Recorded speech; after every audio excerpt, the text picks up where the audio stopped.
আসন্ন ত্রয়োদশ জাতীয় সংসদ নির্বাচনে ঢাকা-৫ যাত্রাবাড়ী ডেমরা আসনে জনপ্রিয় ইসলামী বক্তা ডক্টর মিজানুর রহমান আজহারী জামায়াতে ইসলামীর মনোনয়ন পেয়েছেন এমন খবর সামাজিক যোগাযোগ মাধ্যমে ছড়িয়ে পড়লে ব্যাপক আলোচনার সৃষ্টি হয়।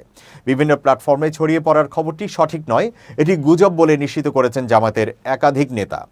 জামায়াতের সহকারী সেক্রেটারি জেনারেল ও দলটির মিডিয়া ও প্রচার বিভাগের প্রধান অ্যাডভোকেট এহসানুল মাহবুব জুবায়ের গণমাধ্যমকে বলেন, জামায়াত থেকে মিজানুর রহমান আজহারীকে মনোনয়ন দেওয়ার খবরটি গুজব।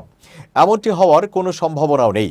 সেই সঙ্গে এ ধরনের ভুয়া তথ্য প্রচারের বিষয়ে সতর্ক থাকতে এবং যাচাই বাছাই ছাড়া রাজনৈতিক প্রার্থিতা নিয়ে কোনো তথ্য গ্রহণ না করার আহ্বান জানিয়েছে জামায়াত ইসলামী। এদিকে দুপুর থেকে সামাজিক যোগাযোগ মাধ্যমে প্রকাশিত বিভিন্ন পোস্ট ও অনানুষ্ঠানিক প্রচারের সূত্র ধরে অনেকেই বিষয়টিকে সত্য বলে ধরে নিয়ে মিজানুর রহমান আজহারীকে অভিনন্দন জানাতে থাকেন। তবে আজহারী এখন পর্যন্ত এ বিষয়ে কোনো প্রতিক্রিয়া দেখাননি।